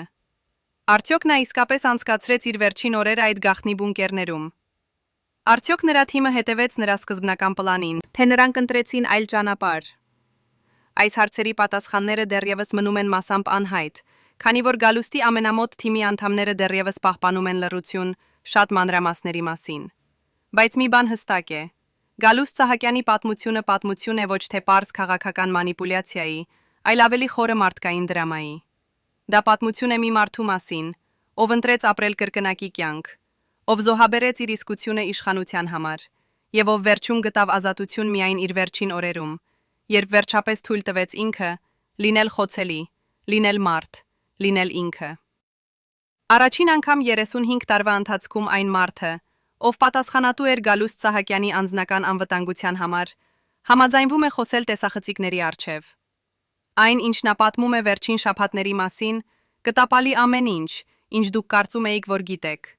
Սկսած մասնավոր զրույցներից Գալուստի եւ նրա ամենամոտ խորհրդականների միջև, մինչև հուսահատ փախուստի պլանները, մինչև այն պահը, երբ նրանք հասկացան, որ ամեն ինչ ավարտվել է։ Բացառիկ վկայություն, որը ձեզ կպահի շնչախցկված։ Բայց նախքան այս պատմությունը լսելը դուք պետք է հասկանաք մի բան։ Վերջին շաբաթներին Գալուստ Սահակյանը այլևս չէր այն մարդը, ում մենք ճանաչում էինք։ Նրա մարմինը դավաճանել էր նրան այնպես, ինչպես նա միշտ վախենում էր։ Եվ այն, ինչ տեղի ունեցավ այդ վերջին օրերին, փոխեց ոչ միայն նրա ճակատագիրը, այլև բոլոր նրանց, ովքեր գիտեին նրա գաղտնիքը։ Ինչպես վարվեցին նրանք, երբ հասկացան, որ համակարգը փլուզվում է։ Ով էր այն մարդը, ով վերջապես կայացրեց վճռական որոշումը։ Եվ ամենակարևորը, ինչ տեղի ունեցավ այն գաղտնի բունկերներում, որտեղ Գալուստը անցկացրեց իր վերջին օրերը։ 2007 թվականի փետրվարի 23-ին, երբ Երևանը դեռևս ծածկված էր ձյան հաստ շերտով, Արամը ստացավ հեռախոսազանգ, որը փոխեց ամեն ինչ։ Դոկտոր Վարդանյանի ձայնը դողում էր, երբ նա ասաց. «Դուք պետք է գաք անմիջապես։ Գալուստի վիճակը կտրուկ վատացել է։ Նա այլևս չի ճանաչում ինձ»։ Նա սկսել է խոսել այնպիսի բաների մասին, որոնք երբեք չեն եղել։ Նա կորցրել է կապը իրականության հետ։ Արամը վազեց դեպի այն գաղտնի բունկերը, որտեղ Գալուստը գտնվում էր վերջին 3 ամիսների ընթացքում։ Երբ նա իջավ այդ խավար թունելներով եւ հասավ Գալուստի սենյակին, տեսարանը, որը տեսավ, սարսափեցրեց նրան։ Գալուստը նստած էր անկողնու եզրին, հայացքը կորած դատարկության մեջ, ձեռքերը անվերահսկելիորեն դողում էին, եւ նա մրմնջում էր ինչ-որ անհասկանալի բառեր։ Դոկտոր Վարդանյանը կանգնած էր նրա կողքին, անօգնական եւ հուսահատ։ Արամը մոտեցավ Գալուստին եւ փորձեց խոսել նրա հետ։ «Գալուստ, դա ես եմ, Արամը։ Դուք ինձ ճանաչում եք»։ Գալուստը դանդաղ բարձրացրեց գլուխը եւ նայեց Արամին։ Մի վայրկյան նրա աչքերում փայլեց ճանաչողություն, բայց հետո այն անհետացավ։ Եվ Գալուստը սկսեց խոսել այնպես, կարծես Արամը լրիվ օտար մարդ է։ «Դուք ով եք։ Ինչու եք այստեղ։ Ես պետք է գնամ հանդիպման։ Նրանք սպասում են ինձ խորհրդարանում։ Ես ուշանում եմ։ Ես պետք է ելույթ ունենամ»։ Արամը զգաց, թե ինչպես է նրա սիրտը սեղմվում։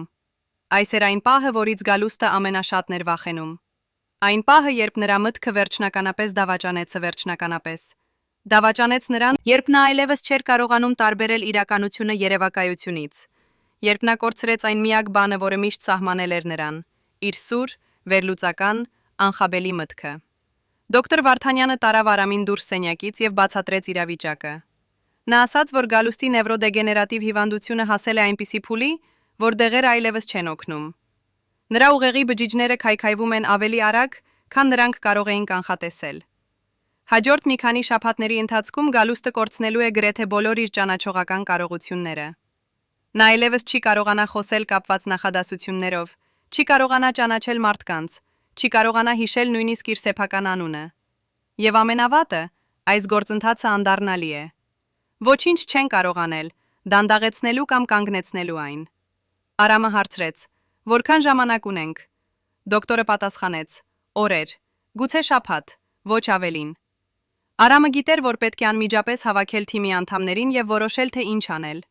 Բայց նա նաև գիտեր, որ այս որոշումը լինելու է ամենադժվարը նրանց կյանքում։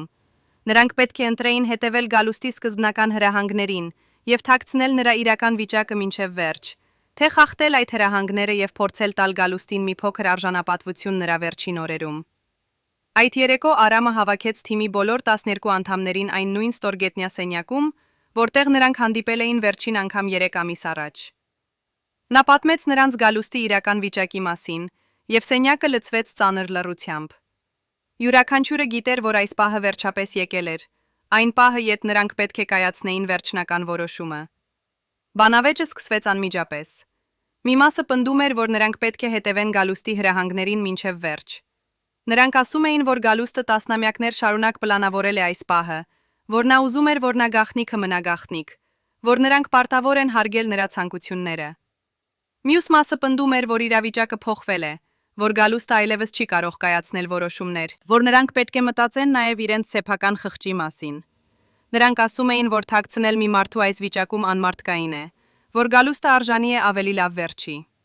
Բանավեճը դարձավ ավելի եւ ավելի լարված, եւ Արամը տեսավ, որ թիմը բաժանվում է երկու անհաշտ ճամբարների։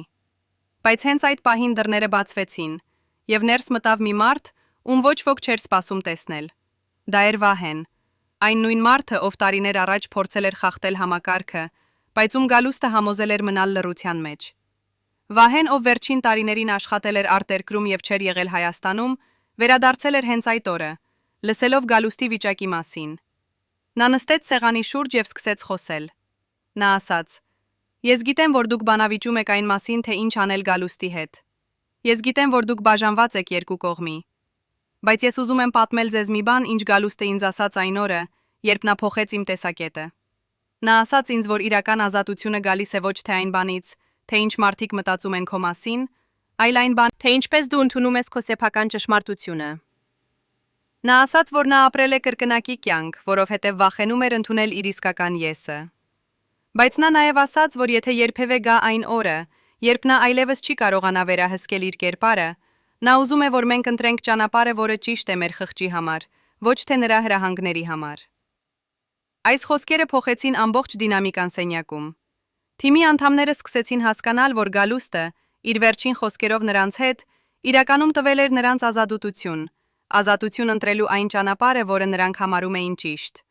Նա չէր ուզում, որ նրանք զգան պարտավորված հետևելու նրա հրահանգներին, եթե այդ հրահանգները հերը հակասում էին նրանց սեփական բարոյականությանը։ Արամը նայեց շուրջը եւ տեսավ, որ բոլորի դեմքերը փոխվել են։ Լարվածությունը դանդաղ սկսեց անհետանալ, եւ նրա փոխարեն եկավ մի տեսակ հանգստություն, որը գալիս է, երբ դու վերջապես հասկանում ես, թե ինչ է ճիշտ։ Վահեն շարունակեց. Ես առաջարկում եմ, որ մենք տանենք Գալուստին դուրս այս բունկերներից, ոչ հանրային տեղ, ոչ հիվանդանոց, որտեղ լրագրողները կգտնեն նրան, այլ մի հանգիստ խաղաղ վայր, որտեղ նա կարող է անցկացնել իր վերջին օրերը արժանապատվությամբ։ Մենք կարող ենք վարձել մի փոքր տուն լեռներում, հեռու քաղաքից, հեռու աղմուկից։ Մենք կարող ենք ապահովել, որ նրա մոտ լինեն միայն մենք նրա ամենամոտ մարդիկը եւ դոկտոր Վարդանյանը։ Մենք կարող ենք տալ նրան այն խաղաղությունը, որին նա արժանի է իր վերջին օրերում։ Եվ երբ նրա ճանապարհը ավարտվի, մենք կարող ենք որոշել միասին, թե ինչպես պատմել աշխարհին նրա պատմությունը։ Ոչ ստերով, ոչ մանիպուլյացիաներով, այլ ճշմարտությամբ։ Այնպիսի ճշմարտությամբ, որը հարգում է նրա հիշատակը, բայց նաև հարգում է մեր սեփական խղճը։ Այս առաջարկը ստացավ համընդհանուր աջակցություն։ Թիմի բոլոր 12 անդամները համաձայնվեցին, որ սա ճիշտ ճանապարհն է։ Նրանք որոշեցին, որ հաջորդ օրը կտեղափոխեն Գալուստին մի փոքր տուն Ծաղկաձորի մոտ, հեռու քաղաքից, շրջապատված լեռներով եւ անտառներով։ Այնտեղ Գալուստը կկարողանար անցկացնել իր վերջին օրերը խաղաղության մեջ, շրջապատված մարդկանցով, ովքեր իսկապես հոգ էին տանում նրա մասին։ Եվ երբ ժամանակը գար, նրանք կորոշեին միասին, թե ինչպես պատմել աշխարհին Գալուստի պատմությունը, այնպես որ հարգվեր եւ նրա ցանկությունը պահպանել որոշակի գաղտնիքներ եւ հանրության իրավունքը իմանալ ճշմարտությունը։ 2007 թվականի մարտի 2-ին, երբ առաջին գարնան արևը սկսում էր հալեցնել ձյունը Ծաղկաձորի լեռներում, Արամը եւ նրա թիմը տեղափոխեցին Գալուստ Սահակյանին այն փոքր տունը, որը նրանք վարձել էին նրա վերջին օրերի համար։ Տունը գտնվում էր Լեռան լանջին, շրջապատված հսկայական ծառերով եւ հեռու ցանկացած բնակավայրից։ Այնտեղ էր խաղաղություն, լռություն եւ մի տեսակ հանգստություն, որը Գալուստը երբեք չէր զգացել իր կյանքում։ Երբ նրանք տեղափոխեցին Գալուստին ներս եւ դրեցին նրան անկողնում, դեմ պատուհանին, որտեղից երևում էր լեռների հրաշալի տեսարանը, Արամը տեսավ, որ Գալուստի դեմքին հանկարծ հայտնվեց մի փոքր ժպիտ։ Դա էր առաջին անգամը 3 ամսվա ընթացքում, երբ Արամը տեսավ Գալուստին ժպտալիս։ Հաջորդ 2 շաբաթների ընթացքում թիմի անդամները հերթափոխով մնում էին Գալուստի մոտ, ապահովելով, որ նա երբեք մենակ չէ։ Դոկտոր Վարդանյանը գալիս էր ամեն օր, ստուգելու Գալուստի վիճակը եւ տալու անհրաժեշտ դեղամիջոցները, ոչ թե բուժելու համար, քանի որ բուժում այլևս հնարավոր չէր, այլ թեթևացնելու ցավը եւ ապահովելու հարմարավետություն։ Գալուստի վիճակը շարունակում էր վատանալ։ Նա արդեն իսկ չէր կարողանում խոսել կապված նախադասություններով, չէր ճանաչում մարդկանց եւ մեծ մասամբ անցկացնում էր ժամանակը քնած կամ կիսաքնած վիճակում։ Բայց երբեմն, շատ հազվադեպ պահերին, նրա աչքերում փայլում էր ճանաչողություն, եւ նա փորձում էր ինչ-որ բան ասել։ Մի օր, մարտի 15-ին, երբ Արամը նստած էր Գալուստի անկողնու կողքին եւ կարդում էր գիրք, Գալուստը հանկարծ բացեց աչքերը եւ նայեց նրան։ Այս անգամ նրա նայվածքը հստակ էր, կենտրոնացած, եւ Արամը անմիջապես հասկացավ, որ Գալուստը մի կարճ պահի համար վերադարձել էր իր իսկական եսին։ Գալուստը դանդաղ բարձրացրեց ձեռքը եւ դրեց այն Արամի ձեռքի վրա։ Հետո նա սկսեց խոսել շատ դանդաղ, շատ դժվարությամբ, բայց հստակ։ Արամ, ես գիտեմ, որ դուք բոլորդ անում եք ամեն ինչ ինձ համար։ Ես գիտեմ, որ դուք փոխեցիք պլանները, որովհետև ուզեցիք տալ ինձ ավելի լավ վերջ։ Եվ ես ուզում եմ, որ դուք իմանաք, որ ես շնորհակալ եմ։ Ես շնորհակալ եմ ոչ միայն այն ամենի համար, ինչ դուք արեցիք ինձ համար այս վերջին օրերին, այլև այն ամենի համար, ինչ դուք արեցիք տասնամյակներ շարունակ։ Արամը զգաց, թե ինչպես են արցունքները լցվում իր աչքերը։ Նա սեղմեց Գալուստի ձեռքը եւ ասաց. «Մենք արեցինք այն, ինչ համարում էինք ճիշտ։ Մենք արեցինք այն, ինչ դուք սովորեցրիք մեզ անել, մտածել ինքներս մեզ համար, ընտրել մեր սեփական ճանապարհը, լինել հավատարիմ մեր սեփական խղճին»։ Գալուստը ժպտաց, այնպիսի ժպիտով, որը Արամը երբեք չէր տեսել նրա դեմքին։ Դա էր մի մարդու ժպիտը, ով վերջապես գտել էր խաղաղություն, ով վերջապես ազատվել էր իր սեփական վախերից եւ կերպարներից։ Հետո Գալուստը ասաց. «Երբ ես այլևս չլինեմ, երբ իմ ճանապարհը ավարտվի, ես ուզում եմ, որ դուք պատմեք իմ պատմությունը։ Ոչ այնպես, ինչպես ես պլանավորել էի, լի գաղտնիքներով եւ մանիպուլյացիաներով, այլ այնպես, ինչպես այն իսկապես եղել է։ Պատմություն մի մարդու մասին, ով փորձեց խաղալ համակարգը, բայց ով վերջում հասկացավ, որ իրական հաղթանակը գալիս է ոչ թե մանիպուլյացիայից, այլ ճշմարտությունից»։ Այս խոսքերը եղան Գալուստի վերջին կապված նախադասությունները։ Դրանից հետո նա դարձյալ սուզվեց այն մառախլի մեջ, որտեղից այլևս չվերադարձավ։ Բայց այդ խոսքերը փոխեցին ամեն ինչ Արամի եւ թիմի համար։ Նրանք հասկացան, որ Գալուստը իր վերջին գիտակցական պահերին տվել էր նրանց թույլտվություն, պատմելու նրա իրական պատմությունը։ Ոչ այն պատմությունը, որը նա պլանավորել էր թողնել որպես ժառանգություն, այլ այն պատմությունը, որը իսկապես եղել էր։ Պատմություն մի բարդ, հակասական, բայց վերջում մարդկային մարդու մասին։ 1207 թվականի մարտի 21-ին, երբ գարնան առաջին ծաղիկները սկսում էին բացվել Ծաղկաձորի լեռներում, Գալուստ Սահակյանի ճանապարհը հանգիստ ավարտվեց։ Նա մեկնեց այս աշխարհից խաղաղության մեջ, շրջապատված մարդկանցով, ովքեր իսկապես հոգ էին տանում նրա մասին։ Դոկտոր Վարդանյանը, ով ներկա էր այդ վերջին պահերին, հետո պատմեց, որ Գալուստի դեմքին,